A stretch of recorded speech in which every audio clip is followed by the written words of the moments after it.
Distinguished guests, it's a great pleasure for us to welcome you all to this virtual conference organized by Uğur Mumcu Investigative Journalism Foundation. Our topic today is the role of the media in strengthening democracy.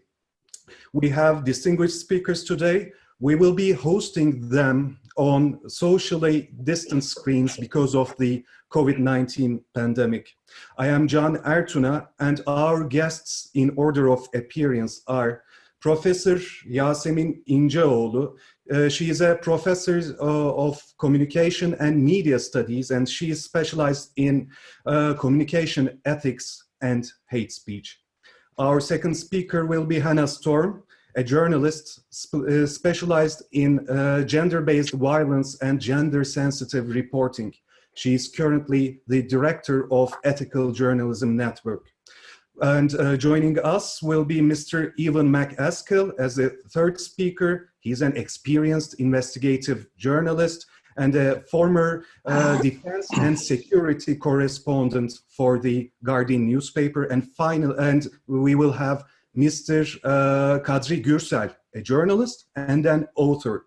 And he's an executive board member for the International Press Institute. And finally, we will have Mr. Aidan White, a longtime journalist and the founder of the Ethical Journalism Network, as well as the former General Secretary of International Federation of Journalists. And before we begin, I'd like to introduce Mr. Ambassador Christian Berger, head of the EU delegation to Turkey. He is joining us from Brussels. Mr. Ambassador, the virtual floor is yours. Thank you very much, and thank you for this very kind invitation to be with you.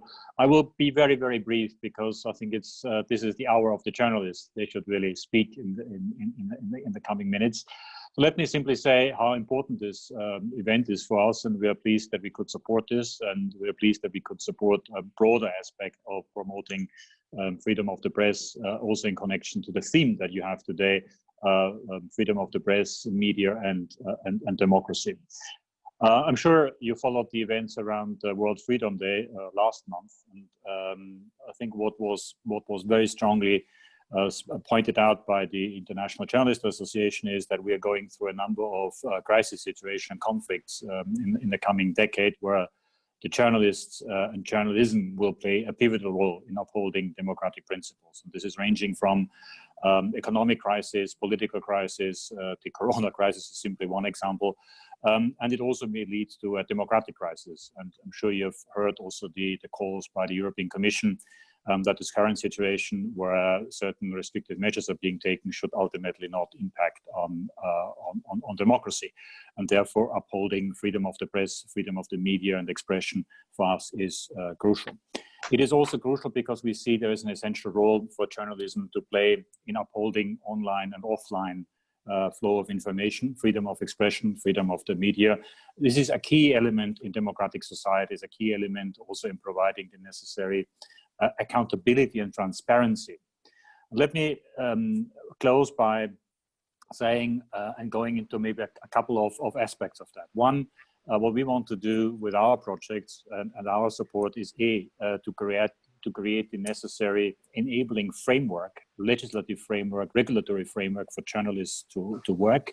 Secondly, help also prepare journalists to be very factual, to provide the necessary information, to actually satisfy the right of the public to be given correct and fact-checked information. Second aspect is also to help with the economic situation of journalists. Again, we see around the world a lot of journalists out of job, a lot of journalists under economic pressure. So not only under political pressure, but also under economic pressure. And some of the projects that we do across the world are exactly catering for that. And one aspect is skills enhancement and also a better sort of placement for journalists in the job market. So I think these 3-4 elements together, 3 I've already mentioned. So the regulatory framework, the economic situation, but also broadening the space for journalists is important. And there's a 4th aspect. This is exactly what we're doing today, to help organizations to have platforms where all this can be discussed for the benefit of society and journalism itself. So thank you again for this very kind invitation to say a few words at the beginning of what I think is a very important meeting in the current circumstances and times. And I wish you very good deliberations and a good outcome of this session. Thank you very much. Mr. Ambassador, thank you very much for the support that the EU Commission provided for this project and for your time. And Mrs. Özge Mumcu Aybars from the Uğur Mumcu Investigative Journalism Foundation is also here to tell us more about the aim, the scope, and the outcomes of the 2-year long project about the dissemination of rights-based journalism through civil society organizations. Özge? Hello, Your Excellency, our distinguished members. Our project entitled Dissemination of Right-Based Journalism Through Civil Society. We aim to train members of independent civil society organizations in Turkey to perform the basic task of right-based journalism, such as news gathering in their field, news writing, and distribution of the news.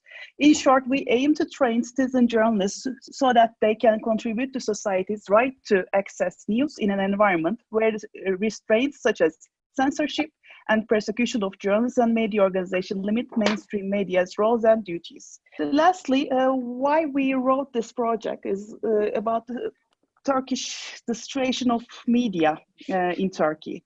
Well, right now in 2020, the RSF RSF Press Freedom Index, Turkey ranks 158 out of 108 countries. So we were looking at this reports, so we thought that we lacked trust in mainstream media and news, and information sources is decreasing mainly due to ownership structure and close embeddedness of the majority of the media corporations in domestic politics, we said. In this context, alternative media sources such as social media are increasingly becoming the main source of news and information for many sections of the society. So we thought that the main actors who are actively engaged in the production, reporting, dissemination and reception of news and information through the social media in Turkey, as in elsewhere, that is the main citizen journalists, are civil society actors and organizations who use alternative media platforms effectively to promote news and their own organizations about their and also their general social, political, and economic processes. So the freedom of expression was lacking, and I want to see how the world and Turkey is doing right now in what is the mass media right now, how can we call the ethics right now. So I'm leaving the floor to all distinguished speakers here, and thank you. Özge, thank you very much. Although the situation is dire in Turkey and the problems are maybe deeper in Turkey, the points that you have raised about the problems that can be listed as obstacles in front of the democratic functioning of the societies are global problems. So that's why I believe our foreign guests will be also contributing greatly in these contents. But I would like to start first with dear Professor Yasemin İnceoğlu. She is joining us from a beautiful part of Istanbul, from Sedef Islands. Dear Professor, welcome to our conference. And as Özge and even Mr. Ambassador has stated that we see the threat of populism as an obstacle to democracy and pluralism in general, not only in Turkey, but in many societies across the world. And hate speech and discrimination is frequently employed not only by the radical parts in the societies, but by these populist leaders. So do you think the media, which is expected to function as a watchdog or as the fourth estate in the healthy functioning of the democracies, can fulfill its obligations? How can we define the role of the media in tackling hate speech in democratic societies? Thank you, Can. Hello, everybody. Hate speech, as you know, is a menace to democratic values. social stability, and peace. And media play an important part in responding to hate speech through promoting equality, non-discrimination, and mostly the right to freedom of expression, which is a cornerstone human right, and its protection for all people depends upon respect for inclusion, diversity, and pluralism. There is no universally accepted definition of hate speech under international law, and this adds confusion to what the obligations are of states or other parties when faced with hate speech. The Committee of Ministers of the Council of Europe has indicated that the term hate speech includes all forms of expression which spread, incite, promote, or justify racial hatred, xenophobia, anti-Semitism, or other forms of hatred based on intolerance, including expressed by aggressive nationalism and ethnocentrism, discrimination, and hostility towards the minorities, migrants, and people of immigrant origin. EU countries taking much more active position, struggling with discrimination and racism, started to recognize hate discourse as a crime, and European Court of Human Rights does not consider hate discourses to be protected by the freedom of expression. In USA, a general belief is people are free to express their thoughts, even though the discourse may be shocking and stimulating anger. Only the limit line is to encourage violence. And in the United States, unlike in Europe, the state refuses to interfere, but allows individuals to file compensation claims. And Turkey, although is a signatory to the United Nations Convention on the elimination of all forms of racial discrimination, is not implementing its content.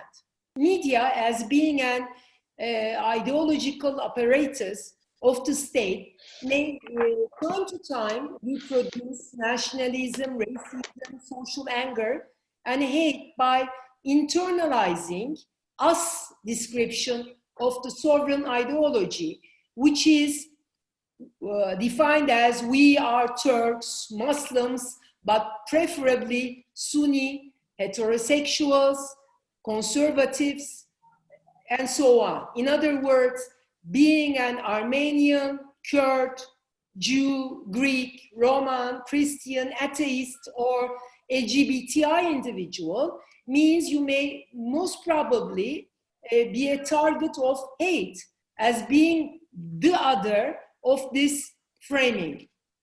In a world plagued by censorship, press freedom violations, and propaganda, it's difficult for reporters to judge what type of rhetoric is acceptable and what is intolerable.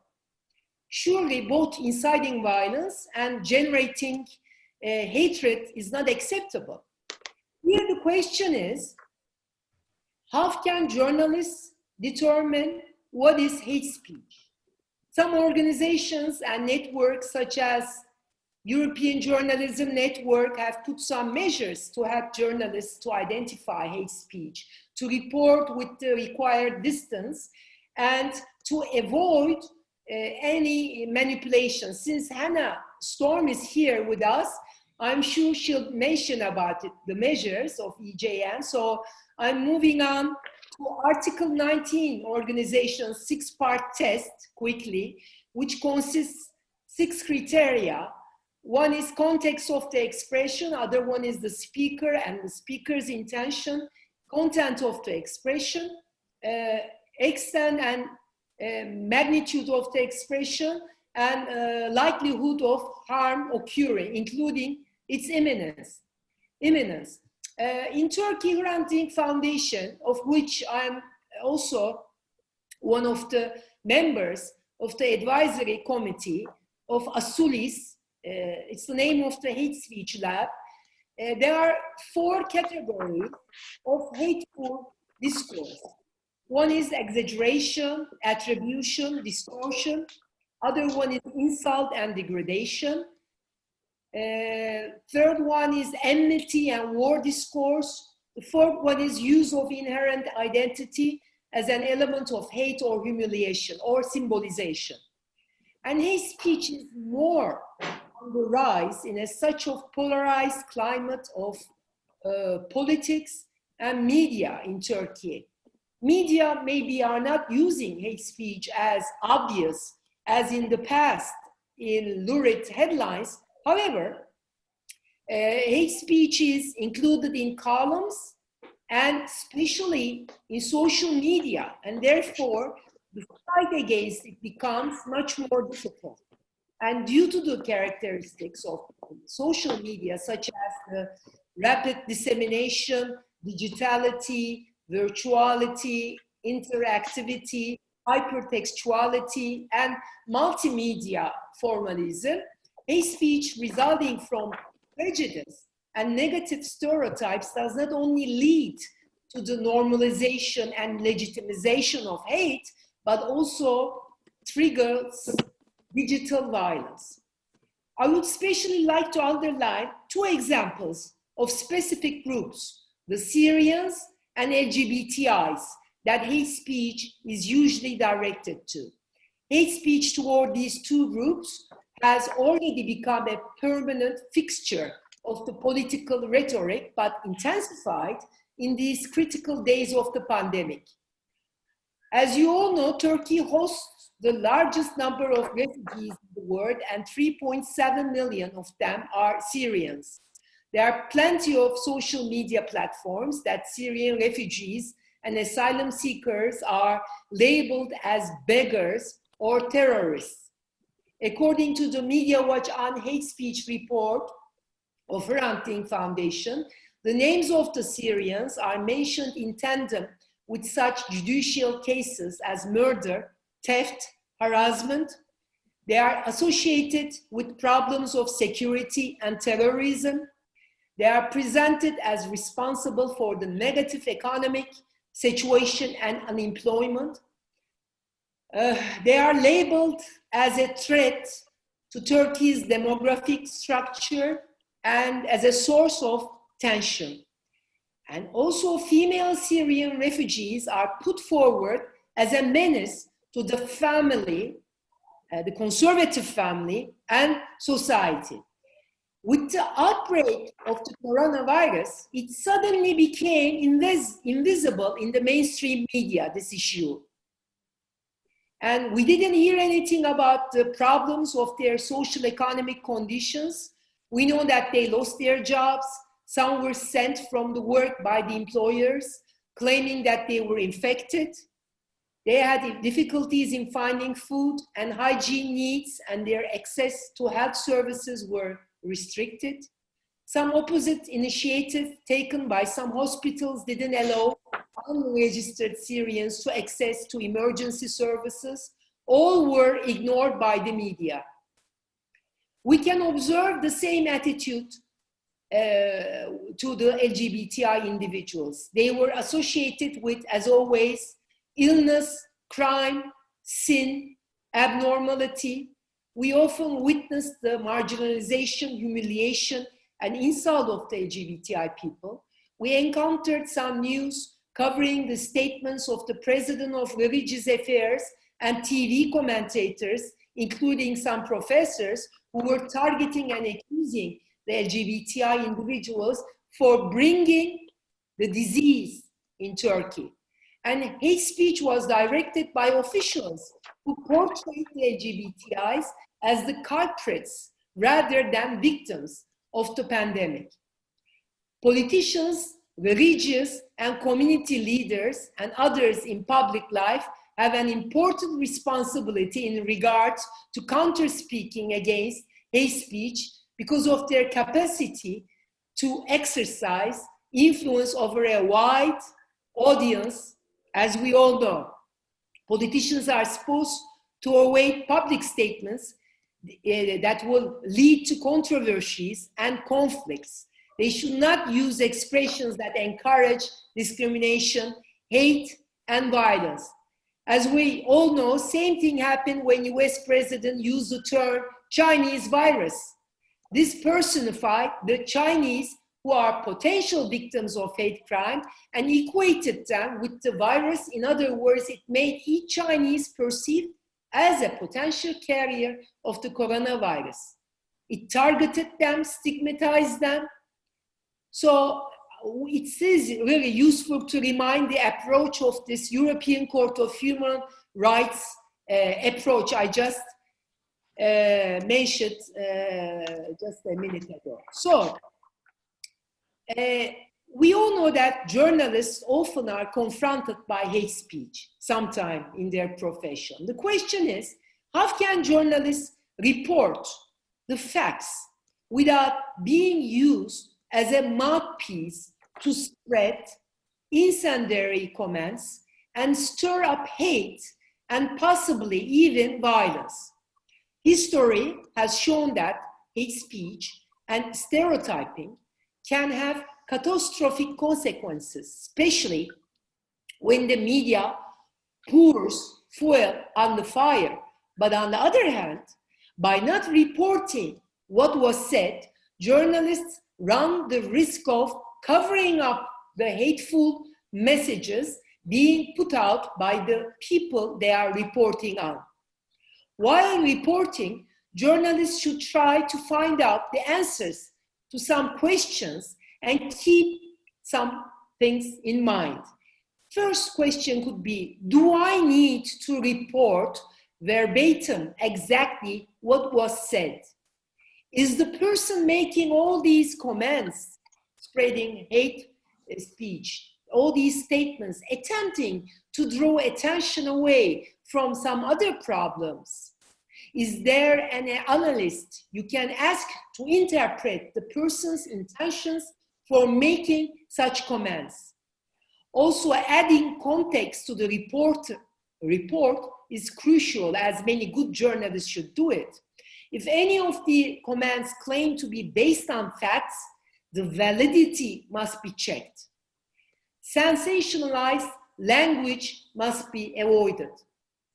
Education on media ethics should focus on the rights and freedoms of journalists and their role in creating and promoting peaceful societies. Journalists must be equipped with the knowledge and skills to identify hate speech and to counteract hate speech messages. Journalists should be taught conflict-sensitive reporting skills, and hate speech remains largely invisible simply because many victims do not know where to report the cases or even understand that they are victims of hate speech. In this sense, monitoring is very crucial. And multicultural awareness campaigns should emphasize knowledge about and respect for the diversity of cultures and traditions. Rights-based journalism must be practiced all times in order to make the violations visible and turn into the favor of the disadvantaged and fragile groups. I would like to conclude my talk by stating that media should not reinforce the polarization of the society as us and them, but should use the power of words and images in the right way to ensure a healthy dialogue between cultures and societies. Thank you. I think my 15 minutes is All done. Thank you very much. We would be expecting more contribution in the final part of this conference, and there already are some questions to be raised, especially when we consider about the involvement of the social media in the information ecosystem. And as you have stressed, there are many different measures developed to tackle hate speech, to tackle discriminatory speech from various institutions which are based in different parts of the world. So, Hannah Storm, the director of EGN, what do you think about these general points, general principles that Professor İnceoğlu has raised? Do you think there are universal solutions to tackle the hate speech and discriminatory attitude in different parts of the world? Thank you, Can. And I'd like to say thank you very much to Your Excellency as well for allowing us to come together in this very difficult and challenging time to be a journalist. Before I talk about something specifically in response to your question, Can, I'd just like to touch on a couple of things and underline a couple of what our colleagues have already said. I'm reminded by His Excellency's comments in terms of when he talked about journalism without fear or favor. He referred back to the World Press Freedom Day, and the topic for that World Press Freedom Day was journalism without fear or favor. And that's really crucial at this moment in time. We've heard so much from the professor just now about how hate speech discriminates against vulnerable people. We've seen that significantly in the last week or so in the United States. We've seen that in COVID, how COVID has been attacking vulnerable people, and how hate speech used against people has been directed against those who are most vulnerable. So our work as journalists, I think, has been acutely amplified, and the need for essential ethical journalism has been acutely amplified in these past few months. It was always necessary. It was absolutely always necessary, but I think it's been made even more necessary now. Yasemin has mentioned a lot of the areas I wanted to touch on, and I really would corroborate what she says. This point about the fact that hate speech itself does not have a universal definition makes it quite difficult for us to understand what our rights and responsibilities are as journalists. I will touch in a moment on the work that we at the EJN have done, and particularly that Aidan White, who's going to come and talk at the end, created some really groundbreaking work around hate speech.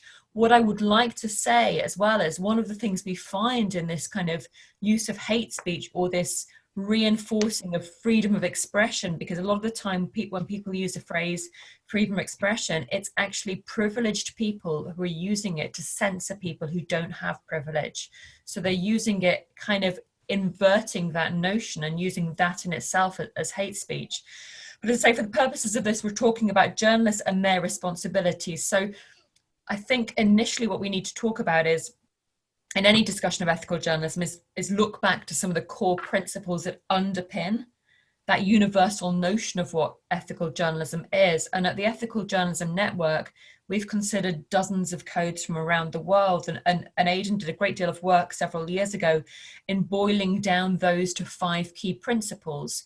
And I do think that whether we're talking about big data in investigative journalism, whether we're talking about covering COVID, whether we're talking about covering migration, whether we're talking about countering hate speech, all of these underpin those. So just briefly, those 5 are truth and accuracy, independence, fairness and impartiality, humanity and accountability. So it's all well and good in saying that we ought to strive to these 5 different principles, but we recognize that sometimes the conditions in which people are working make those challenges even greater. And we've seen this, as we heard before, there's a real threat of populism at the moment, and its threat to democracy and to pluralism, and not just pluralism in society at large, but pluralism within the media.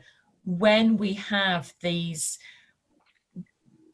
populism bandied about, when we have COVID used as a cloak to clamp down and press freedom, when we have hate speech used, it's the people who are most vulnerable who are silenced, and therefore the chance of us having pluralism is is really under challenge. I think, and the other thing in that regard that I'd like to kind of just reference is, a lot of the time when we're talking about ethical journalism, we talk about the content we create. And I think it's really important that we also talk about the communities and the environments in which we create that content as well, and that those communities and those environments are supported to be as inclusive and diverse as possible, because traditionally our media has been quite homogenous. And I think it's really important, therefore, to, you know, if we're going to underscore this notion of accountability, both holding power to account and being accountable to our audiences and holding ourselves to account, we need to recognize that we need to be more representative of our audiences as well. So I just want to talk briefly about a couple of the practical tools that we have created at the EJN, because Mr. Ambassador mentioned that the importance of practical tools and tips for journalists. So the hate speech guide that I've shared recently, and Yasemin mentioned a lot of those different tips. So that was done back in about 2014, I believe. And we created it in response to a lot of work that we've been doing to try to understand the significant threat and impact hate speech could have on communities, the devastating consequences for communities or individuals targeted by vitriol. We know that hate speech leads to violence. And of course, we have seen journalists become targets of both hate speech and violence too around the world. And in my previous role before the EJN, I ran a charity called the International News Safety Institute, where we worked all the time to try to support journalists to stay safe. And yet, on average, 2 journalists were being killed around the world every week. So we know that journalists are targeted because of this. So briefly, the 5 areas for the hate speech guide. The first one, and this has been mentioned already, the first one is the status of the speaker. So journalists, when they're thinking about how they might cover areas that might lead to hate speech, or how they might react to hate speech, these are the 5 areas. The first is the status of the speaker. And just because somebody says something, it doesn't make it news. Likewise, someone with a substantial status may say something deeply offensive, and we as journalists need to hold them accountable. The second one is, and as I say, we've shared this, so hopefully you can have time to process this in more detail. The second one is the reach of the speech. Is it a one-off? Is it a pattern of behaviour? The third is the objectives of the speech. Who is it intended to harm, and who is it intended to benefit? The fourth is the content and form of the speech. Journalists should know that some speech does incite violence, and it can also lead people who share that speech to prosecution as well. So journalists themselves may be open and to risk at that if they do share it.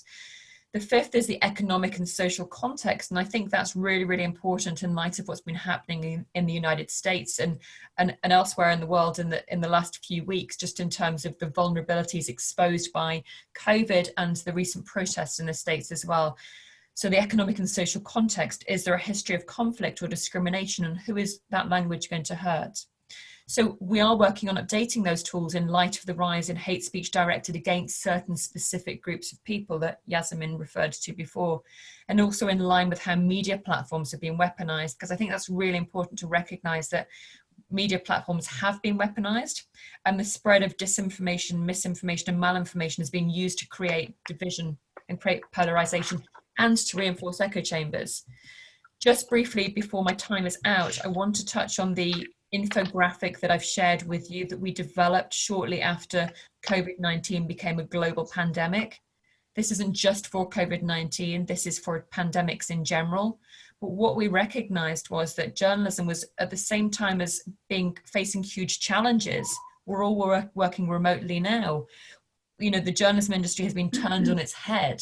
Years and years of practice have been changed around in weeks. Journalism has never in my lifetime been more essential. And we need to understand, how do we navigate those difficult tightrope. So I've shared that with you. There are 7 different areas of consideration, and really these go back again to those universal principles of journalism ethics. They are: stick to the facts. We've seen a lot of different kinds of experts quoted. Those experts may not always be the right kind of experts. We've seen a lot of data shared, Are we making sure that the data has timestamps on it, that actually we're referencing when the data relates to? And are our experts diverse as well? So are we being factual and accurate? Are we practicing accountability?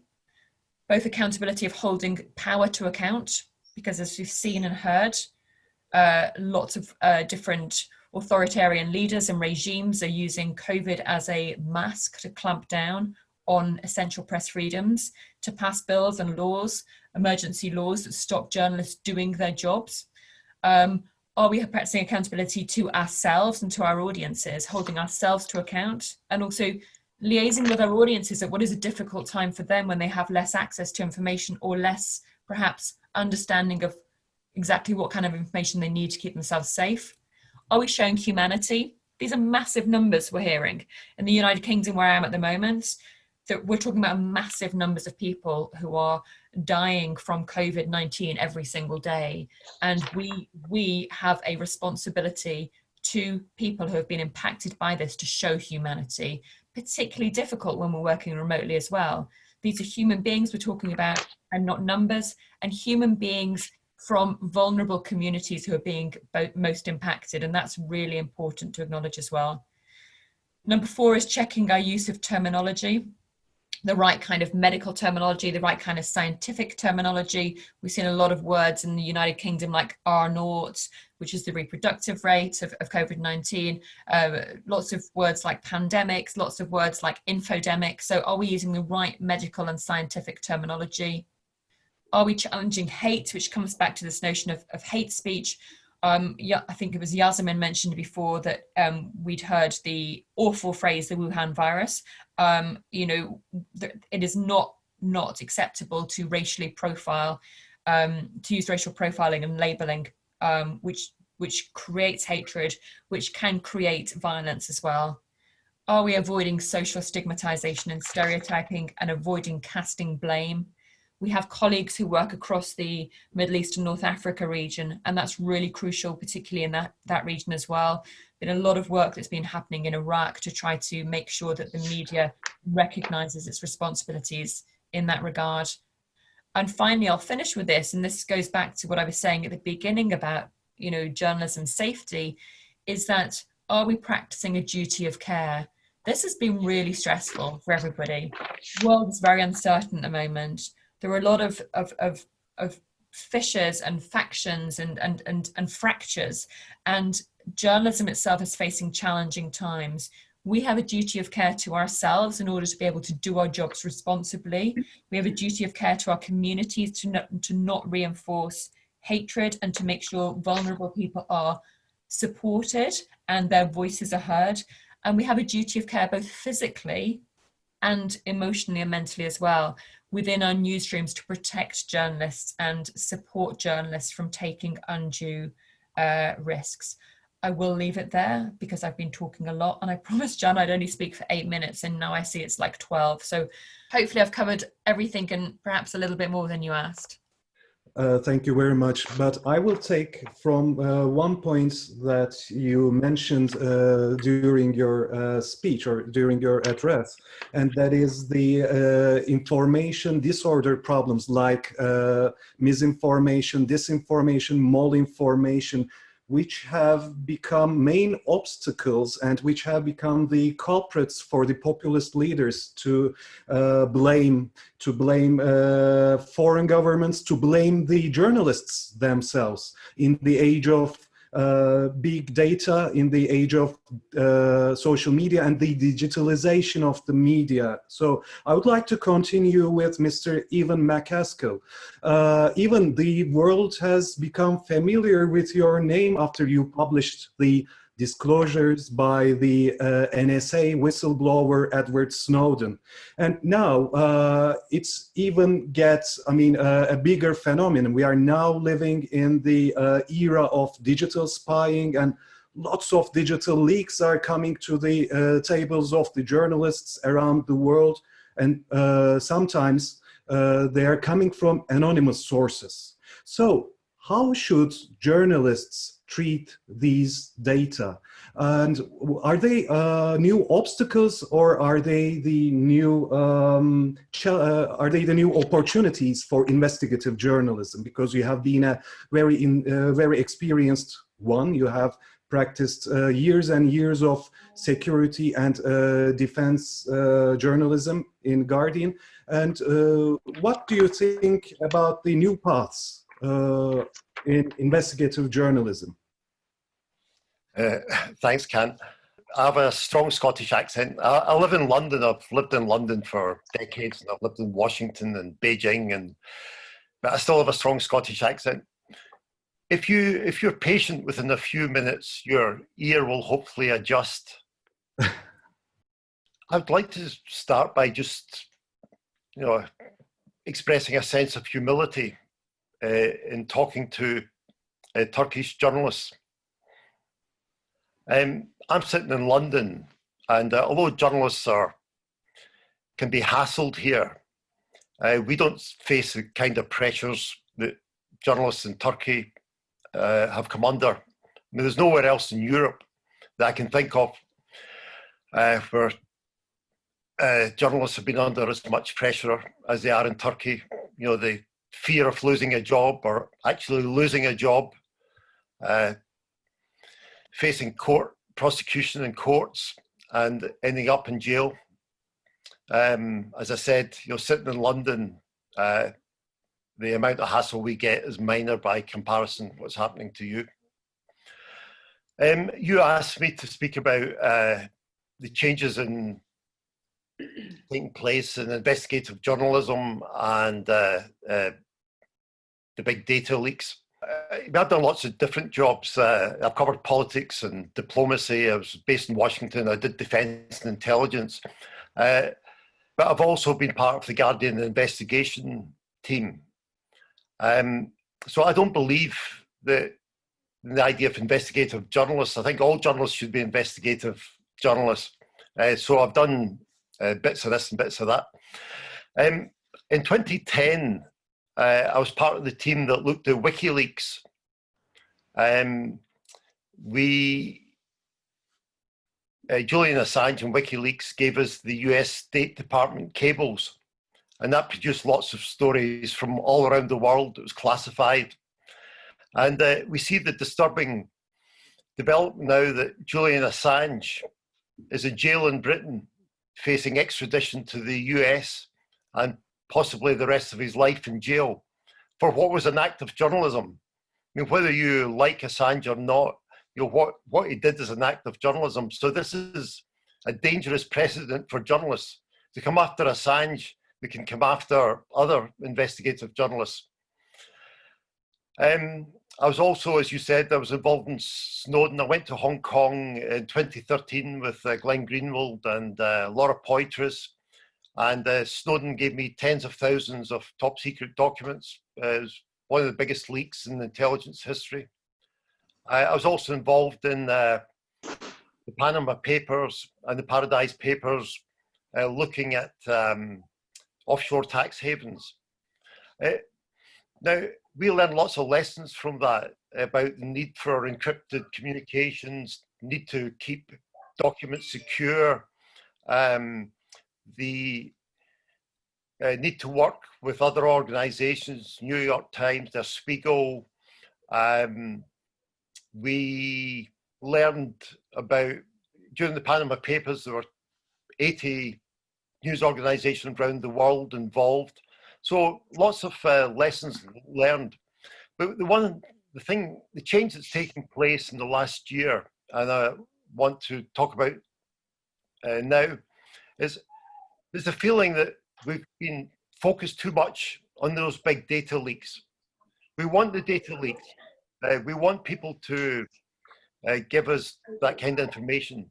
But it's a feeling that, I know it's taking place in The Guardian in the last 12 months, a shift back to old-fashioned investigative reporting, where you go out and chat to people, you do doorstepping. The problem with the big data leaks is that it's a passive response. You're dependent on the leaker sending you information, and that becomes the issue. Whereas what journalists used to do was they would decide what's important. Like now we look at the role of the police in America, and brutality, or the role of corona, our government's been honest about coronavirus. Now, Guardian journalists have had lots of good stories about coronavirus recently. They will have lots of good stories about police brutality. So you're deciding what's important, and you target those issues and send reporters to report on them. So that's a welcome shift back and away from just purely dependent on the big data leaks.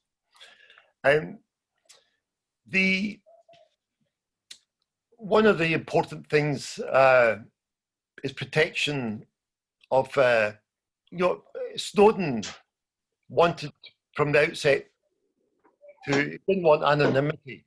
He was prepared to, he said from the outset he was going to go public. Most whistleblowers want to remain anonymous. So we've developed tools to help them do that. On The Guardian and the New York Times, Washington Post, we use Dropbox. Someone can put leaked documents into Dropbox, and we don't know where it's come from. Their anonymity is protected.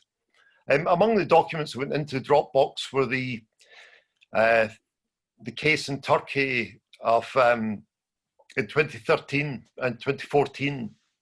I received documents about the trucks carrying arms stopped at the border as they were heading for Syria. They were in Turkish. I had them translated. And that happens every week. We get documents coming in. We have to protect the whistleblowers. Encrypted chat and encrypted communications has made that possible to protect the whistleblower. And the journalists have got an obligation to make it easy for whistleblowers to find them. When Snowden had never met a journalist, and he struggled to find a journalist he could give the information to. When he first got in touch with Glenn Greenwald, Glenn ignored him. So journalists should have encrypted chat available in the newspaper and wherever they label their information. Some of the points that have been raised by the previous two speakers about disinformation. I mean, at a very basic level, before in The Guardian, the important thing was to be first and to be fast. And then we realized that we ended up reporting misinformation. Like supposing a classic example was there was a bomb explosion in Boston, and then sometimes there's terrorist incidents in London. And because of social media, lots of rumors get spread and get taken up. And because journalists are under pressure to be fast and get the information up first, we used to report these things. And then The Guardian decided, no, we should stop this. Let's do, it doesn't matter if we're first, let's be accurate. So the important thing is we would check until we got it from official sources about, say, the death toll in a terrorist incident or who might be responsible. Again, it comes back to that kind of hate speech. If you quickly identify something as a terrorist incident, and you're going to blame Islamists, then that's a sort of dangerous precedent. So we stopped doing that. So the important thing was to verify the information. And as a result of that, we're helping to try and rebuild trust. On the same theme, the important thing is transparency. I used to quote anonymous sources, and then I realized that, again, this is dangerous. I mean, I'm quite happy to talk to people and speak to people anonymously. But I tended, especially in the last few years, I've stopped quoting anonymous sources. If somebody didn't want to be quoted, I just wouldn't bother quoting them at all. I'd try and find someone else to say it, but on the whole, I would stop using anonymous quotes. You asked me when we had an email exchange about hacktivists. I mean, that's a problematic area. I know hackers and hacktivists in places like Ukraine who've offered to help me if I wanted to target someone, but that's illegal. I mean, I had to say to them, I mean, thanks for your offer, but I can't take that up. If you've hacked someone and you have information you think I might be interested in, I can take that, but I can't ask you to. I can't ask you to do it on my behalf. Organizations like Twitter, again, we've seen that polarization, and Twitter feeds into it. It creates this lots of ugly comments and nastiness and hate. On the whole, I'm glad it's there. It gives more people an opportunity to express an opinion. And if they don't like what I've written, it gives them a chance to come back. And so on the whole, I don't mind. I think it's more positive than negative. I wish there was a way of trying to reduce or eliminate the amount of hate on Twitter, but on the whole, I'm glad it's there. The next speaker is going to talk about big organizations v small ones. And organizations like The Guardian, the New York Times, and lots of newspapers are under even more pressure just now than before. Because of COVID-19, newspaper sales, which were already in decline, have declined even further. People can't go to the shops to buy them. We're not getting digital advertising either. People don't want to advertise next to stories about a virus. So the digital advertising is drying up. Google and Facebook are just sucking up all the other advertising that's out there. So newspapers, after this virus and pandemic is over, a lot of newspapers won't exist. There are models. The Guardian relies on support and donations from its readers. You've got organisations like The Standard in the Netherlands that asks for crowdsourcing. It'll ask its readers what issues they want to investigate, and they will ask them to provide donations. So it's not all bleak. I mean, I'm still optimistic, and despite everything that's gone wrong, we have a president in the US that encourages the targeting of journalists. We have the polarization, we have dwindling newspaper sales, we have social media, we have journalists jailed in Turkey. In spite of all that, I still believe that journalism is in a better place today than it was when I was younger. Because of the digital revolution, there's more opportunity for more people to express an opinion. It's easier for anyone to start up as a journalist. And I'll just make this sort of final point. I still write for The Guardian, but also teach journalism. I'm a mentor to young journalists around the world through the Thompson Foundation. So I come into regular contact with the young journalists in Latin America, in Africa, in the Middle East, and Asia. And the work they produce is fantastic. They're able now, with a smartphone, you can produce a great video, you can edit it on your smartphone and get it up online. You don't need to be part of a huge... I mean, I'm glad The Guardian exists, I'm glad the New York Times exists, but you don't have to be part of a big organization anymore. And those young journalists, they're not doing it because they're going to get rich. Few people go into journalism to make money. They're doing it because they believe in it.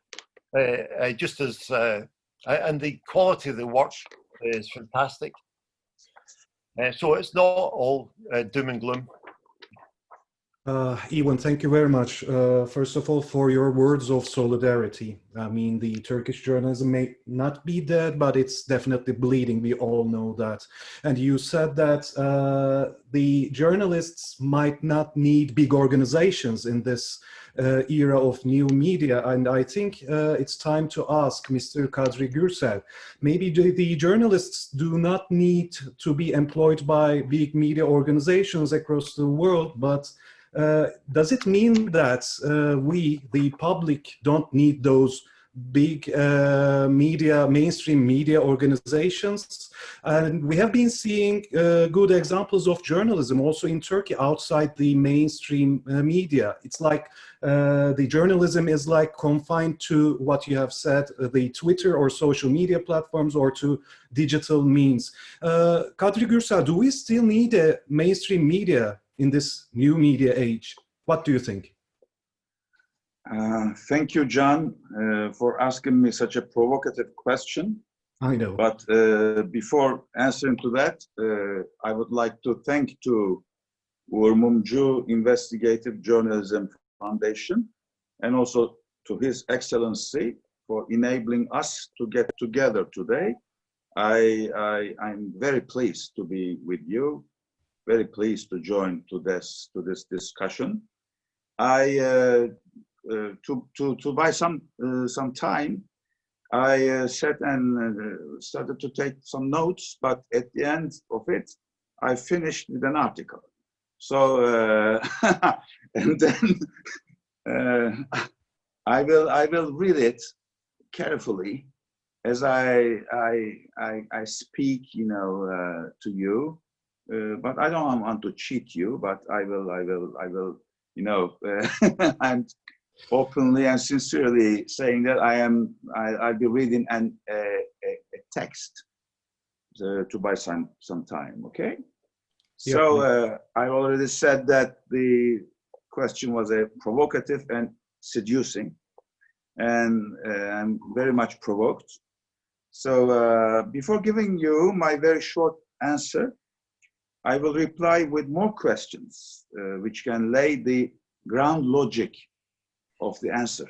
So, however, before moving into it, I feel it's necessary to be clear on what the word mainstream does refer to. Okay, so do we understand the same thing when we hear someone speaking about the term of mainstream media in Turkey, as we have done already at the beginning when you were presenting me? When we speak about the term of mainstream media in Turkey in the year 2020, actually. To make it clear, let me ask you this. Does the Turkish pro-government media deserve to be qualified as the mainstream in Turkey? My simple answer to that is no, definitely not. And why is the reason? The reason is because they are not the mainstream, although some outlets in that group of pro-government media bear names of the great Turkish newspapers of the past. The only similarity left are their names. Let's make no mistake on that.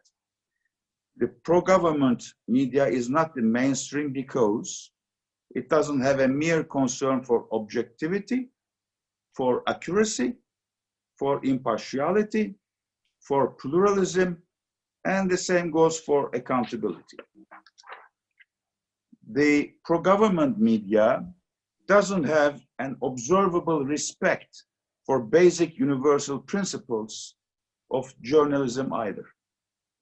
The pro-government media is not financially and politically independent by definition, so don't try to find in there any trace of editorial independence. So reminding such non-existent qualities leads us to the definition of mainstream media, not as fact, but as a concept. So let's make a reverse reading. The mainstream media in its ideal form has a concern for objectivity, for accuracy and impartiality, and also an explicitly stated respect for universal principles of quality journalism. Plus, it has editorial and financial independence vis-à-vis political parties and interest groups. These are the main definers of the conceptual framework of the mainstream media as a notion. So I can clearly distinguish the two states of the media in Turkey through the concept of mainstream. There used to be a mainstream media in Turkey until before the takeover of the Doğan Group by the political power in March 2018. However, don't get me wrong, this agonizing mainstream used to be extremely flawed in terms of quality journalism and visibly subdued to the political will of the enemies of the free press. Although it deserved to be called as mainstream until its latest moment. I don't refer to that mainstream, the mainstream of Turkey of the past, nor to the revival of that mainstream. The mainstream I refer to is not a fact. In fact, it's an ideal for a future I imagine. And I'm not calling to revive the past because I despise its gross mistakes and weaknesses, which are also a definer of. I repeat, please don't get me wrong on that, because we need ideals. We need to develop inner concepts, encapsulated thoughts to be discussed and studied together by concerned people like us for a better future. So what was the question? Do we still need a mainstream media in Turkey? My answer is yes, we do. Yes, we do. Why? I am stepping in now. Why we do need a mainstream media in Turkey? We do need, because it's the mainstream media which has the potential to attract diverse groups of readership and viewers from different social classes, societal groups, and political inclinations. Only the mainstream can offer forums for a pluralist free debate, which is still the principal median unbiasedness of central importance for the electors' constituencies. Voters need to have the ability to make a sound comparison in between the political actors in order to reach a healthy and sound decision before casting their votes into the ballot box. But first, they need to be fully informed.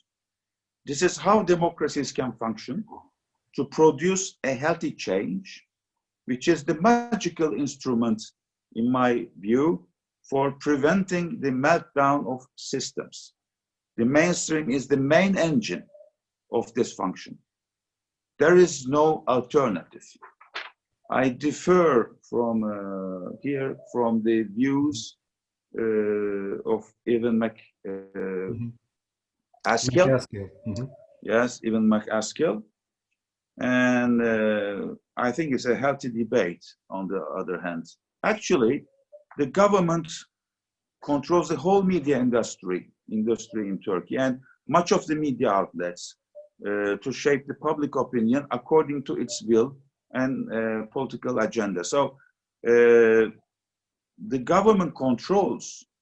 We cannot call mainstream this segment, the huge segments, the huge media number, of course, the newspapers, the TV channels, which are controlled by the government as mainstream, because their circulations are inflated, because the ratings are manipulated, or only because the numbers of channels are so high, more than 20 maybe. Okay, do we need this? Do we need echo chambers of today's Turkey? I think not. Are we satisfied with scattered, poor but independent news outlets which are in a constant survival mood or agony? As a result of which they are unable to, as a result of which, I repeat, they are unable to better serve the needs of the readership or viewers. So we have independent media in Turkey, which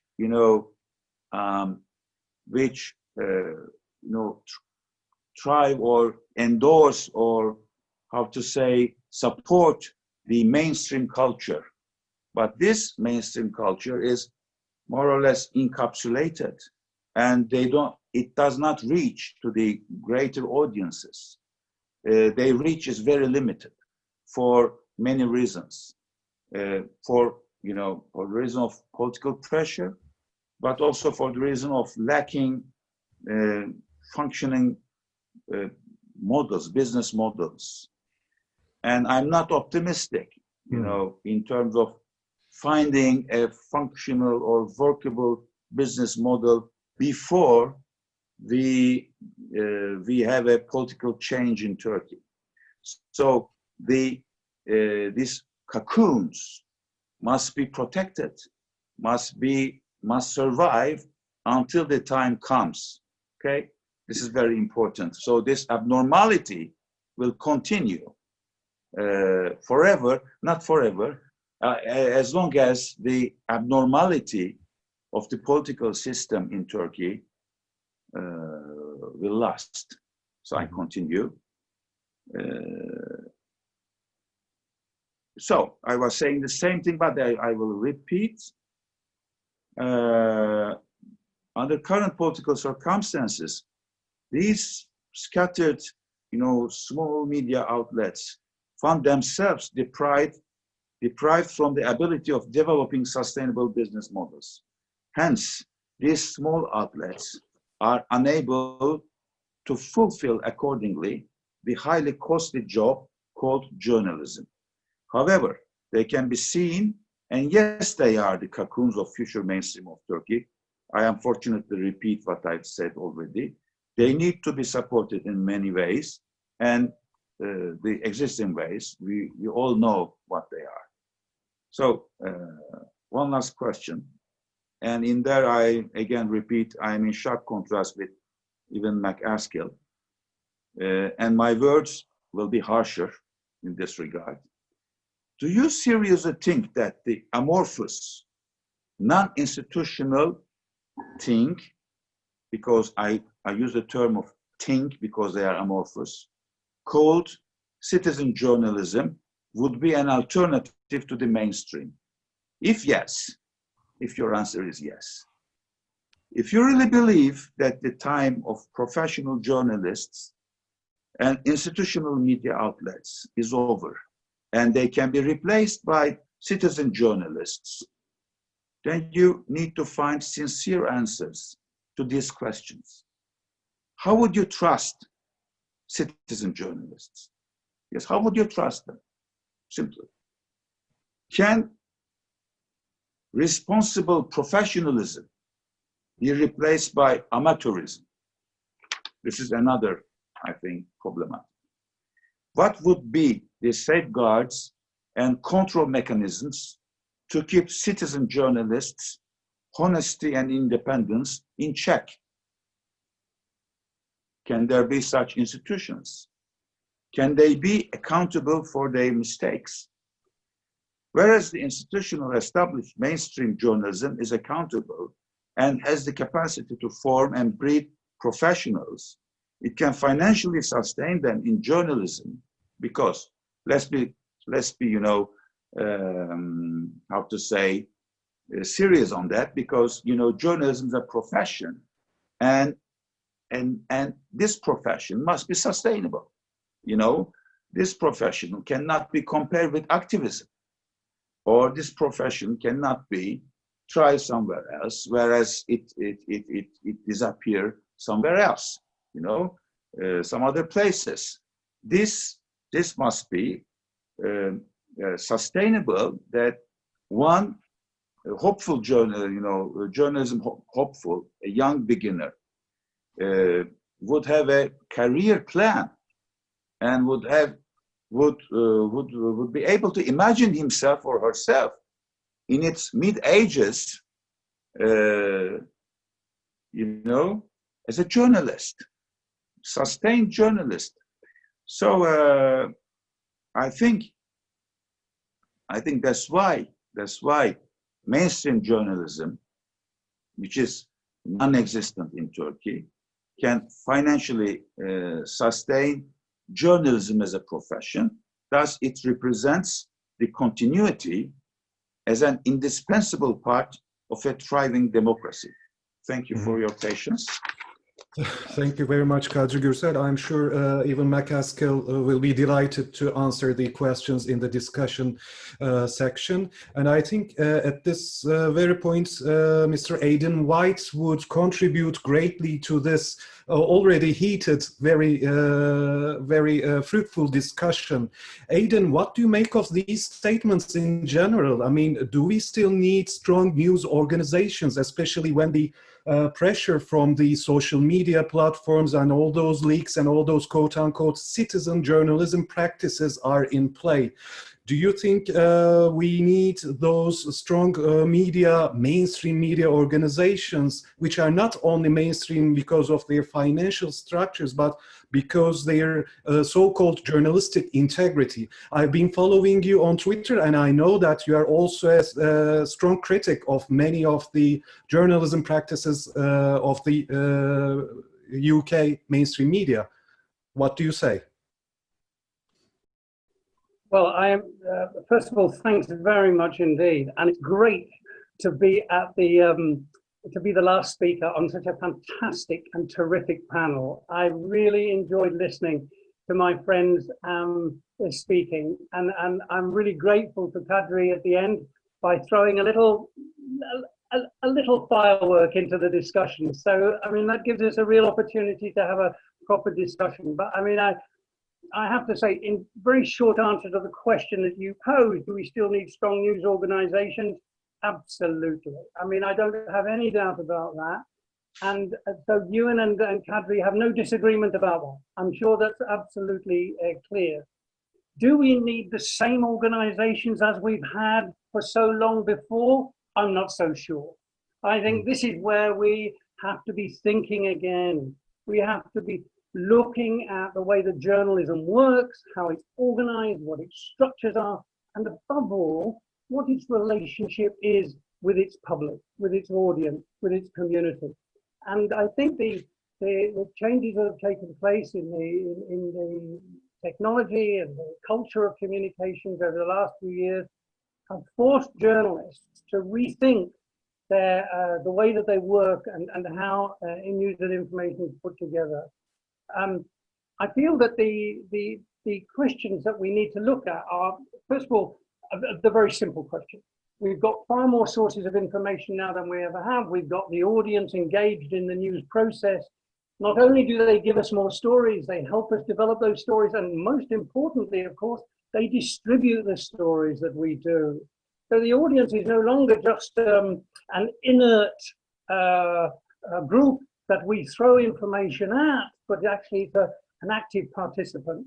And I think if you look at the biggest story that we are overwhelmed with at the moment, which is not coronavirus, it's the Black Lives Matter story. It's a story which has touched the humanity of everyone around the world. And that emerged, not because of journalists on the spot, it emerged because of people taking it into their own hands to film what was going on and to circulate the information. Just as that remarkable and revealing story of Amy Cooper walking her dog in Central Park, who was a couple of weeks ago caught by a bird watcher and asked to behave with civic responsibility, and her reaction was to act in a profoundly racist manner. And the fact that this information was available not because of journalists directly, but because of the people able to communicate information that they were able to record on the spot. of course we need journalism, and of course we need good journalists, because it's not enough just to have the record of momentous events. We need journalists to provide context, to provide explanation, to help people understand the meaning of events that are taking place.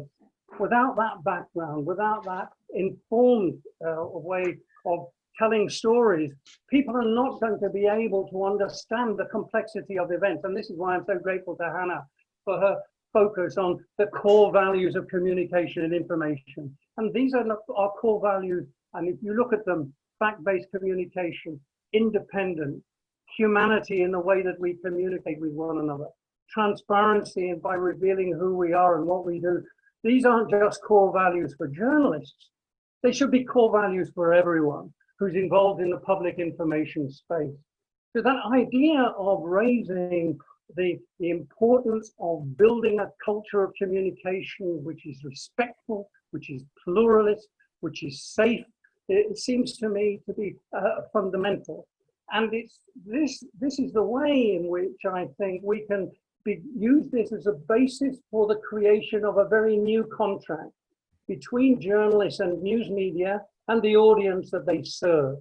And the building of that new contract is, I think, this is where Kadri and Ewan have their discussion about what is the structure of what we call mainstream. It's not the same as in the past.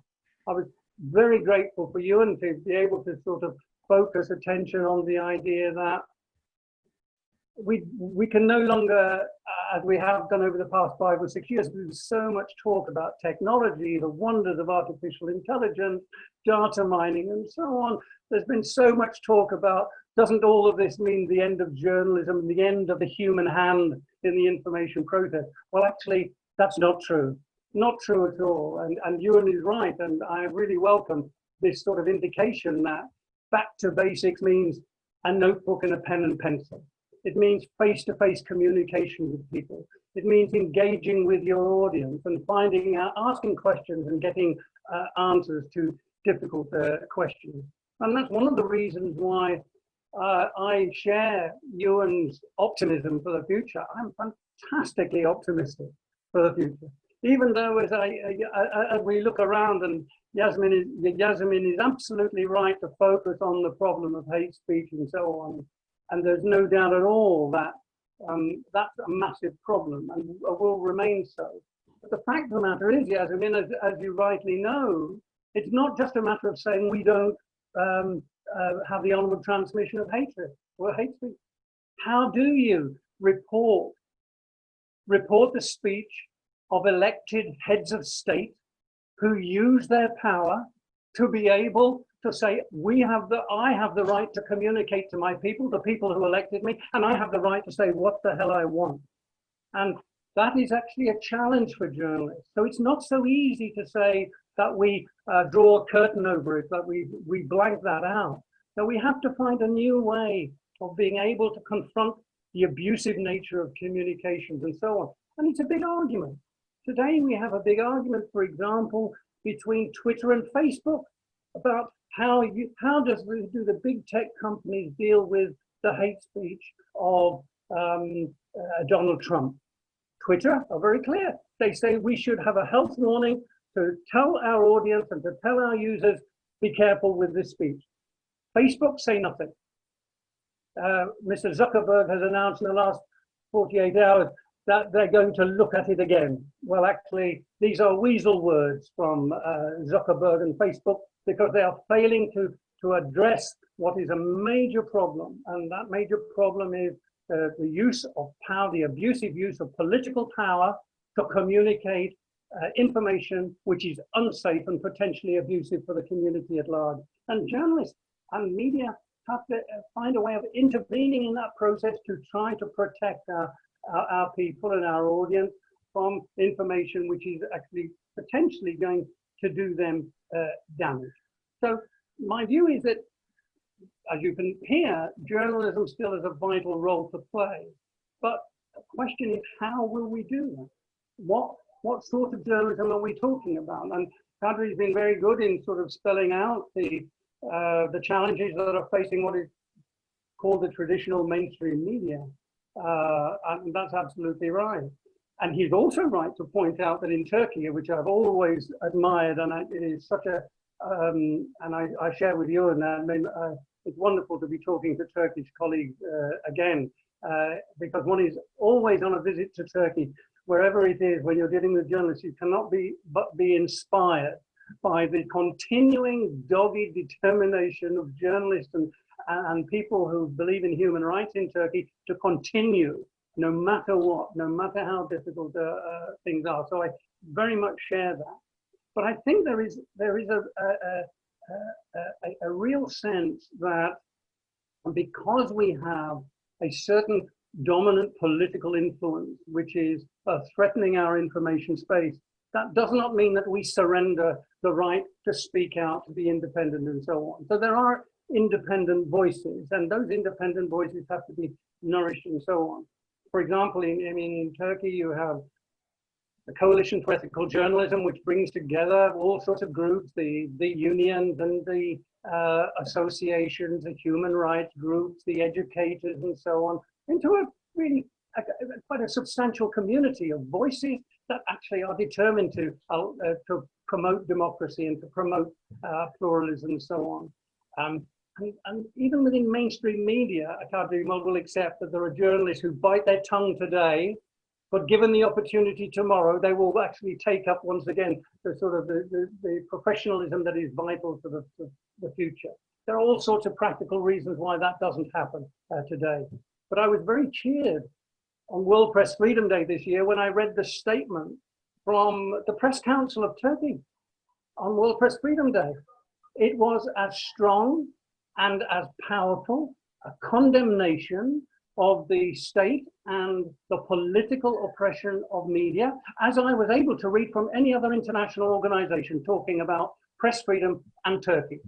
And the fact that that voice could come from within Turkey, and indeed from within the media establishment, can only be a reassurance that not only is everything not lost in Turkey, far from it, but there is a real sort of potential to support developing journalism. And I think therefore the Mumcu Foundation is itself an expression of that. And I think that this will be really very important.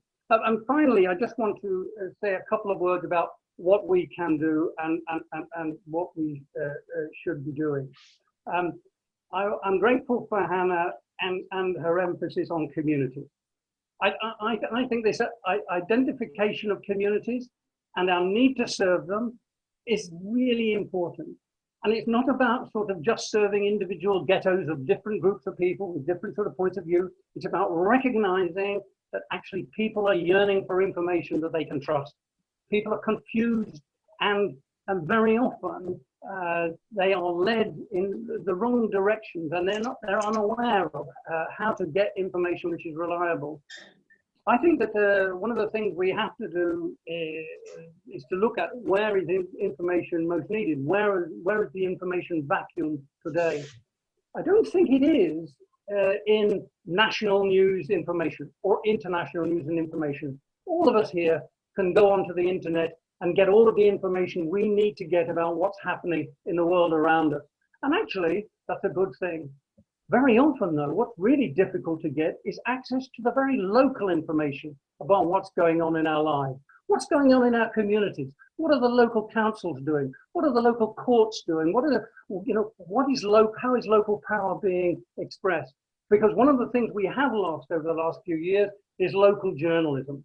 It's been one of the great victims of the communications revolution. Local journalism has meant that the life of local communities has become invisible, rendered invisible. And that's one of the reasons why, for instance, in the United Kingdom, there is a new movement that is developing fast now of local media, local journalism, local independent voices being from there. Now there's an association called the Community News Association, more than 150 local news organizations. They're not profit-making organizations. They don't make a lot of money, but they are they are serving a new purpose, and that is bringing news and information to communities that have been starved of viable and useful information. And in that process, they are revitalizing local democracy. They are helping to empower people in a period when that power has been lost. I mean, I'm now living in an area of London called Newham. It's not very well known actually outside Britain, but it's the East End of London. It's a poor area. This district of London has been the hardest hit in the coronavirus crisis in Britain. It's one of the most poverty-stricken areas of Britain. And it has no viable local newspaper. Its people are unable to talk to one another. So it's completely, in a sense, defenseless in terms of its capacity to mobilize local people to be able to respond to what's going on. During the coronavirus crisis, that has actually been possible. So there is a big project here to launch a new local newspaper, a good old-fashioned local newspaper with an online attachment to it.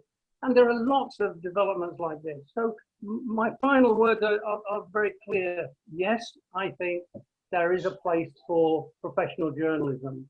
Yes, I think the audience can play a part in helping to develop a new way in which professional journalism can work. And absolutely, we have to build structures that will re-empower people with the information they need to be able to have more control over their lives. I think all of that can be done. Thank you very much. Thank you, Aidan, for your great contribution and your optimism, as always. You are the perfect last speaker for such kind of conferences and activities. Great to hear about your vision. We already have some questions. I should once again remind you that we have some viewers also on YouTube, and there have been some questions. First of all, I'd like to start with Ivan, if he can hear us, because also he has the, I think, Mr. Kadri Gürsel's question already in his pocket, and we have a couple of questions from our audiences. For example, from the Turkish Union of Journalists Academy, Orhan Şener asks, Mr. Askell, you have stated that you no more quote anonymous sources in Turkey. Such practice would make the journalistic practice really hard, if not impossible, especially in Turkey. What would you recommend for the journalists working in oppressive environments in terms of using anonymous sources? And he continues, WikiLeaks cooperated with journalists in its first years, but later leaks were just made available for the whole world without any editing and no filtering by journalists. What's your opinion about that? And there are two other questions from two other participants to Ivan. I think one of them is from academic Gülseren Adaklı. Do you think, Ivan McCaskill, that the states or governments can have some secrets? Is there a legitimate reason for it? This has been a very hot topic we have been discussing in Turkey. Maybe you know about that, in which some journalists were imprisoned previously, which has been a very big discussion in Turkish public. Do you have any secret like that in your journalism adventure? And finally, another academic, Pınarda, asked, it was discussed, but I'd like to ask again, she says, how do you think leaks such as WikiLeaks, Panama Papers affect the media? Do you think it contributed to the culture of working together in the media? We have some other questions to other participants, but I'd like to start with Ivan. It would take a long time to answer them properly. Just with starting with Kadri, we're not really in disagreement. The point you made about keeping the culture of journalism alive until there's a change of politics. I don't know Turkey well enough, but I agree with that sentiment. I don't think journalists can change governments. I don't know it's going to change the politics in Turkey, but until the politics change, then it's difficult to see any major transformation. I believe in mainstream journalists. I'm glad of, I'm proud to work at The Guardian. We don't have owners, we're free to write what we want. I believe in professional journalism. But I just think that journalists of my generation, when we get together, we think, oh, journalism's not as good anymore. Remember the good old days. And they weren't good old days. You know, newspapers were like the high priests of knowledge, dispensing information, pretending to be objective and not biased. We'd send foreign correspondents around the world, getting information from local journalists and fixers and pretending after a week in Malawi or Hong Kong that we were experts. I think journalism is so much better now, and because of citizen journalism, because of access to community, because of social media, then we're better informed. The question about WikiLeaks, I mean, that's central. That is a really central point. And the court case that's going on with Assange in London, that is the key question. When we did Snowden, Snowden came to The Guardian partly because with WikiLeaks, Assange, we took the information and we treated it like any other story. We edited it, we checked it, we verified. Some stories, we spoke to the governments and they said, look, don't publish this. You're going to endanger sources. You're going to endanger people who've been in touch with the US Embassy in, say, Burma. And we didn't report those stories, or they took the names of contacts or officials out of stories. A lot of the information we didn't touch. Then WikiLeaks, suddenly all the information was just published online. Now, Assange says that wasn't his fault. That was the fault of The Guardian and others. So this is going to be the central in the court case. As I said, I thought The Guardian acted responsibly over Snowden, and Snowden agrees. We were given hundreds of thousands of top secret documents. We've published less than 1% of them. A lot of them are operational, and we thought, we're not reporting operational details. We're only reporting anything that has to do with mass surveillance or human rights. And again, this feeds into one of the other questions saying, do governments have a right to keep secrets? I mean, I think the governments, too much is kept secret, and they could be a lot more open than they are. But governments also tell lies, and I mean, that was the basis of the Snowden story. America was engaged in mass surveillance around the world and in America, and it lied about it. It said it wasn't happening. And Snowden did us all a service by revealing this. Of course, I don't think we should be told everything. A lot of the British government and governments in Europe are engaged in fights against terrorism. They're engaged in surveillance of terrorist suspects. It's not our duty to report on that unless there's some sort of they abuse someone's human rights. But it's right that governments are engaged in, and then the intelligence agencies do lots of other things that I'm quite pleased that they're there. But, and this is the final point, intelligence agencies aren't above the law. This also have to be held to account the same as everyone else. And how would you comment on Punarda's question? Is journalism activity for the lonely individuals, or that this international cooperation took journalism to a different scale, I mean, to a different position than where it has been before? The citizen journalists, Aidan mentioned the example in Central Park. Everybody most places you go now, there's going to be someone with a smartphone. So we're better connected, we've got a better network, we have a better understanding of the rest of the world than we did when I was younger. And the smartphone has made that possible. If I write a piece now and someone decades ago, somebody would send a letter to the Guardian and say, Ewan McCaskill's biased, Ewan McCaskill's wrong. Now I can get an answer within a second. Somebody will tweet or get in touch with me and say, you're wrong. We're held accountable now in a way that we weren't before, and we should welcome that. So how would you evaluate the cooperation between the journalists from different countries in such projects like the Panama Papers or Paradise Papers or the collective work? Well, again, so who will be, that was a wonderful example of how journalism has changed. Sorry, I don't want to hog this, that's why on the Panama and Paradise Papers, the leak went to a German paper, and they decided that so much information, it wasn't possible for a single news organization to read through all these documents. So they asked others to contribute.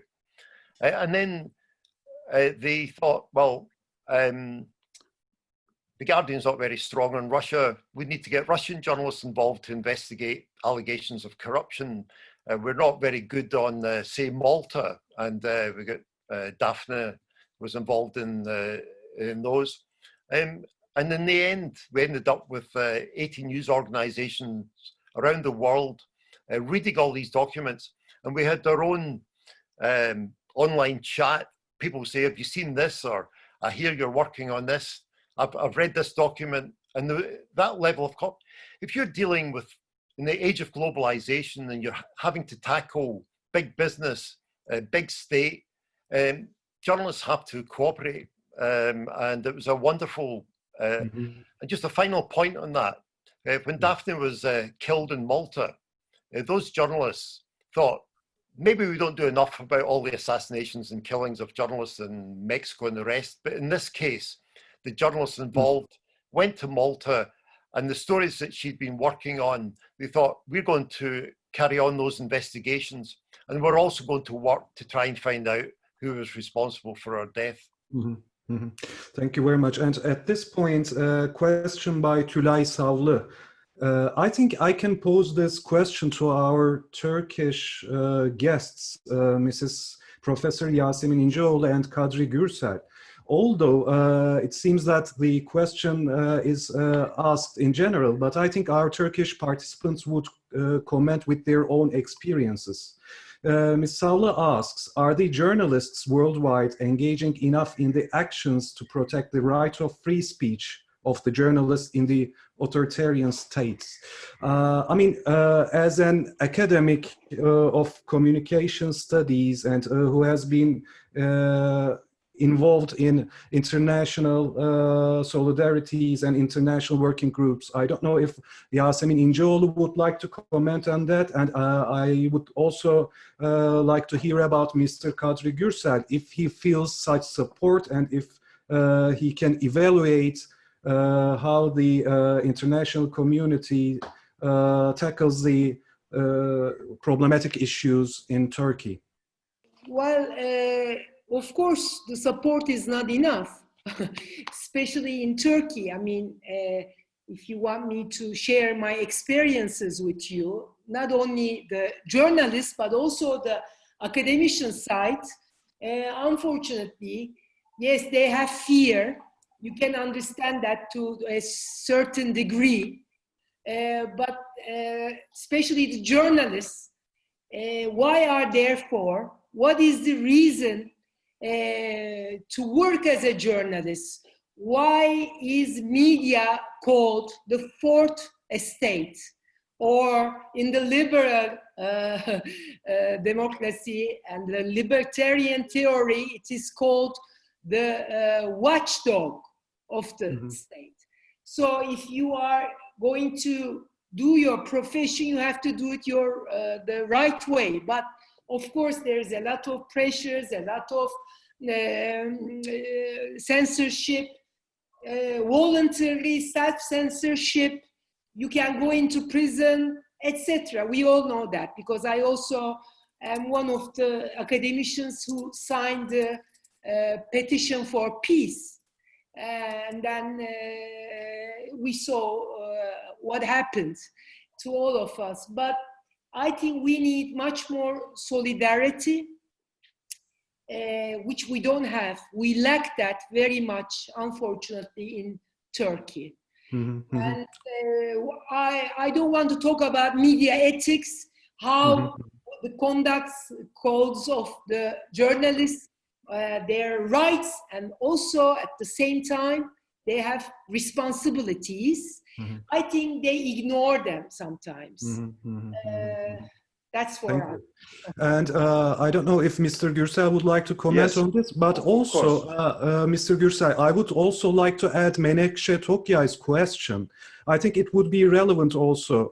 Under the current conditions, what can young journalists who are deprived from a master-apprentice relationship do to improve themselves and catch up with international standards in journalism? Very good question. So, I think the problem in Turkey is historical. It begins from the foundation of Turkish press from the late Ottoman times, and the Turkish press at that time was founded, you know, as an instrument of power struggles within the regime.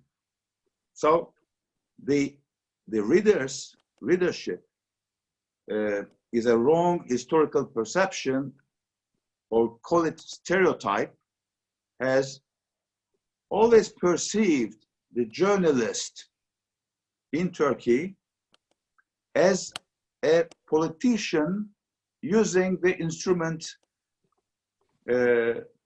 using the media as a political instrument. This perception hasn't changed so far, but after the Turkey has, you know, passed to the multi-party regime, and the mainstream media was born and thrived in parallel of this process,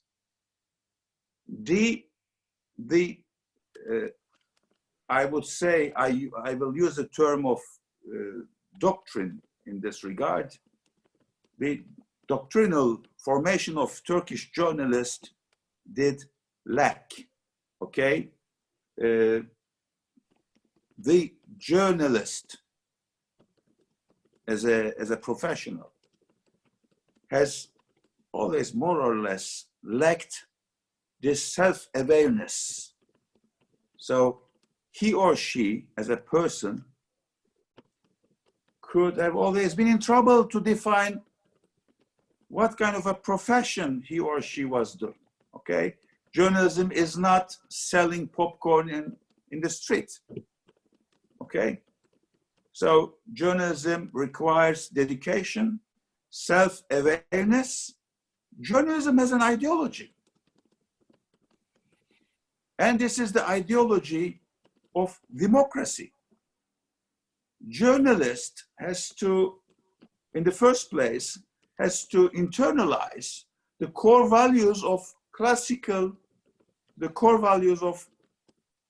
modernity in the first place, and then has to know, you know, profoundly what this profession is all about. And then I think the solidarity would follow, because, you know, defending journalism, simply defending journalism, defending the profession we try to, you know, sustain, to continue as we are, is defending democracy. And journalism is an unalienable part of democracy. But unfortunately, many of our, you know, many of our colleagues from the mainstream, from the mainstream of the past, were not aware of this basic reality and did not come forward to be in solidarity with their oppressed friends. On the other hand, as I said at the beginning, that journalism was perceived as a political arena, you know, by the readership, and journalist itself, journalist as a politician using, you know, the tools of journalism to practice, to fulfill a political cause. And you know, activism, activist media, activist journalists, I would say the same, you know, journalism or journalists having a political and ideological motivation, or journalists having a different agenda, a political agenda, for example, take them as an example, as they have also reinforced this misperception by their activities, by their journalism, by their problematic journalism, I have to say. And these two main factors, I think,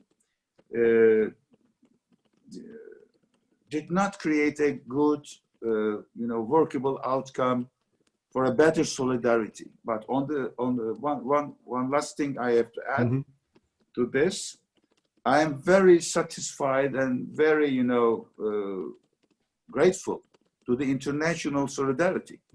But this international solidarity,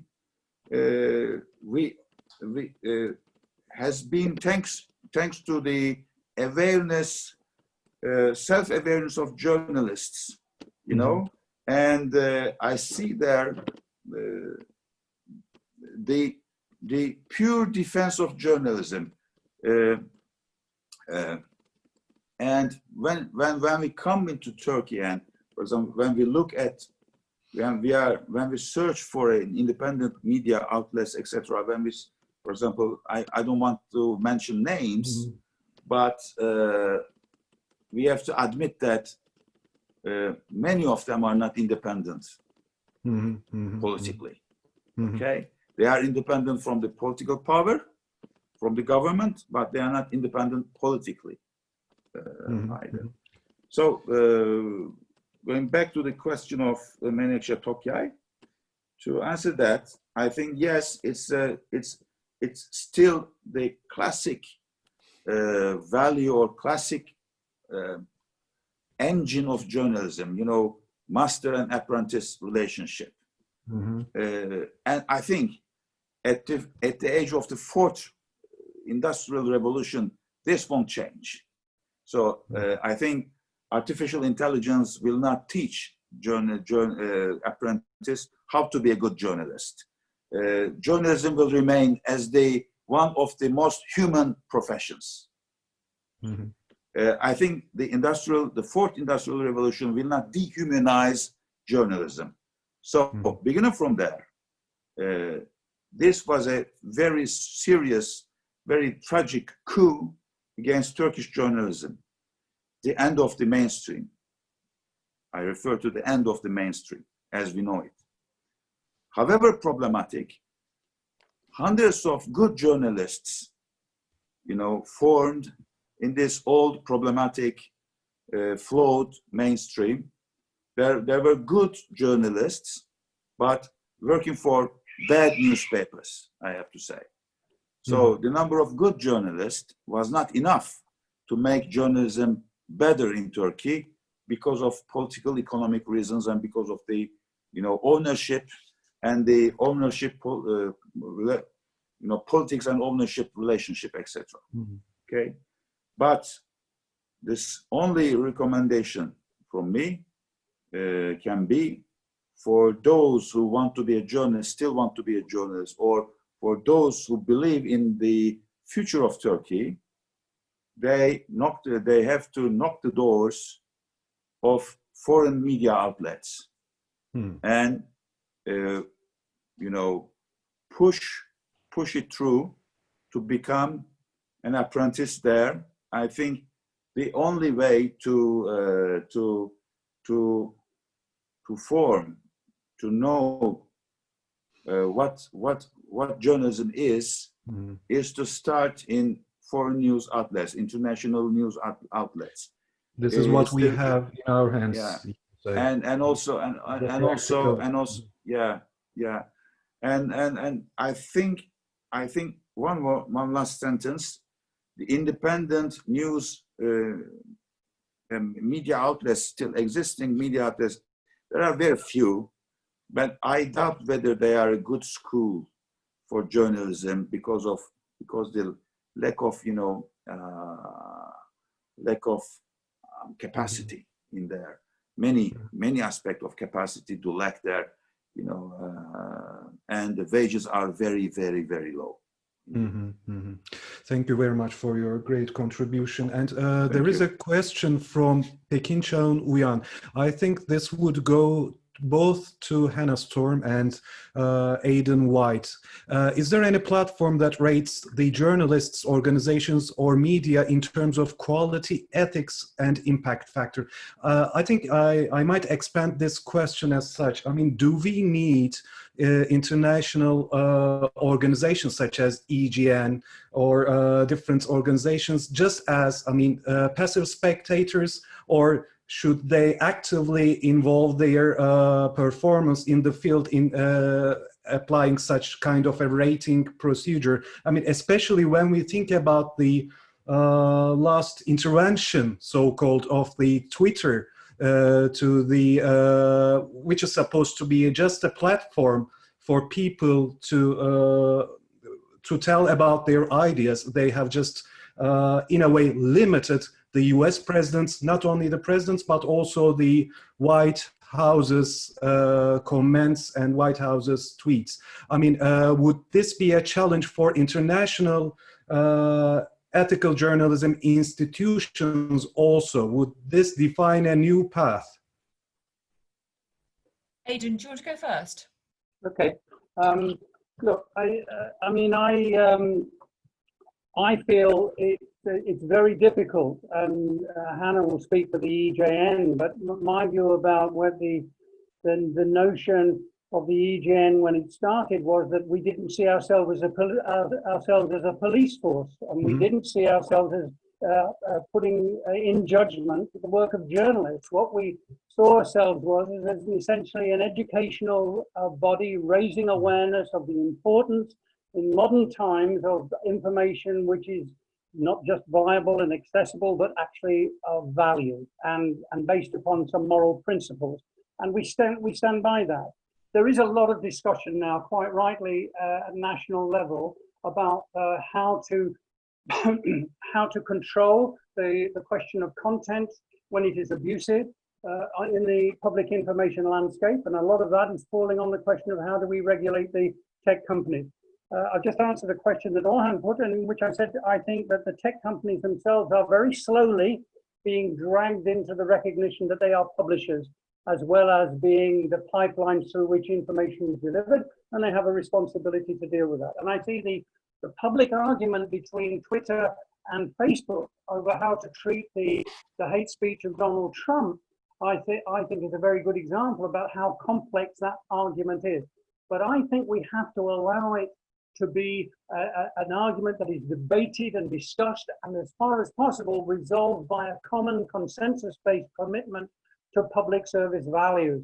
And I think that's best achieved not by creating new structures for disciplining journalists and media and communicators, but actually creating better structures for giving people the opportunity to resolve the questions that are that they're facing. And I think Yasemin will understand this very well on the question of how we deal with hate speech and so on, because it's very often the people who have the least protection against hate speech, the vulnerable communities who are sadly the worst victims of it. So, I think that is my short answer is no. I don't think international organizations should get into the business of setting up police forces.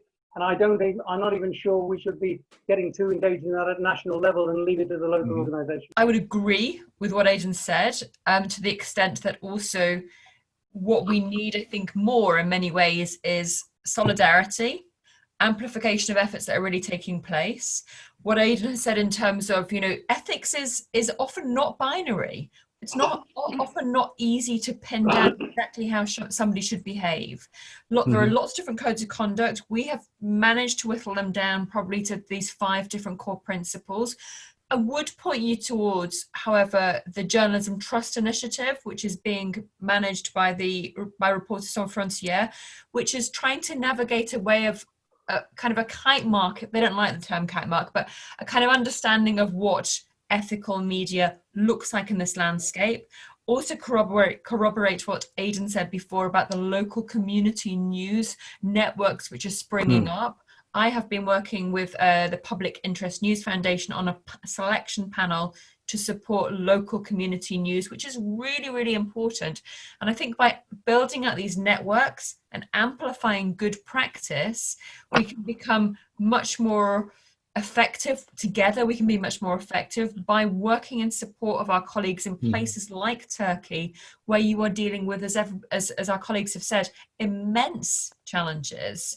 I think we work in that way rather than waving this political flag of advocacy and saying, you know, this is yes, this is no. I don't think that's very helpful in these situations. I think we kind of manage it in a different way. Excuse me, can I add two small details? Yeah, definitely. I mean, we know it, but maybe our foreign friends don't know. Maybe they have heard about this draft law. It was at the top of the agenda last April, 1.5 months ago, about Twitter, Facebook, and other platforms. They were being obliged to have local offices in Turkey, store user data inside Turkey, apply all content, removal, access, blocking, all these measures immediately upon all the orders, all lose all the traffic due to narrowing this bandwidth, and social networks users information is, you know, stored on servers that the suppliers determine. And this new provision that there was a big discussion going on, this information was required to be stored on the web portal, which would be made directly accessible for the BTK. What's the abbreviation for BTK upon request? Information and Communication Authority, I think, right? And it would be authorized to conduct all investigations or order armed forces to conduct investigations for regulatory purposes in case of need. So many statements in Turkey, as you know, are classified as criticism in many parts of the world, are considered in our country as insults. And this in Turkey is pre-consideration that institutions also have a personality, can be hurt from insults so easily. So we have to also consider this when we are talking and discussing about social media, the limitations of Facebook, Twitter. I mean, social media platforms have revolutionized our ability maybe to connect across the historic, social, political, and geographic divides, where previously gatekeepers mitigated and negotiated access to mass media platforms. Today, potentially anyone and any content can reach millions of individuals in an instant, and this is a development that bears great opportunities for the democratization of expression and the diversification of public discourse, but has likewise broadened the impact and harm at the same time done through disinformation and hate speech. And there are two alternatives. As regulators, should the scope of protections be broader and allow more free speech online, or instead calibrate to address increases in hateful, violent, and discriminatory content?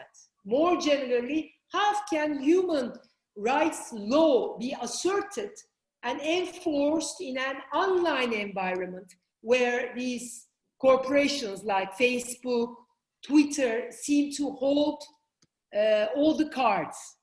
Mm-hmm. Professor İnceoğlu, these are very important questions to be discussed in the coming months and I wanted to put these forward, maybe just, you know, to put a note for today's but panel. I'm afraid we have to leave it here because we have been online for the last 130 minutes, 2 hours and 10 minutes. And I know that Hannah and Aiden regularly travel to Turkey, so it will be a pleasure for us to welcome you in Ankara or in Istanbul, and even Makaskil, you will always be welcomed in Ankara or in Istanbul. Thank you very much for your contribution, Mr. Kadri Gürsel and Professor Yasemin İnceoğlu. Sorry, there are still a lot of questions, but I hope we will make our participants to meet with you in different occasions in the coming months. Take care, stay safe. Thank you very much for your contribution. Thank you. Thank you.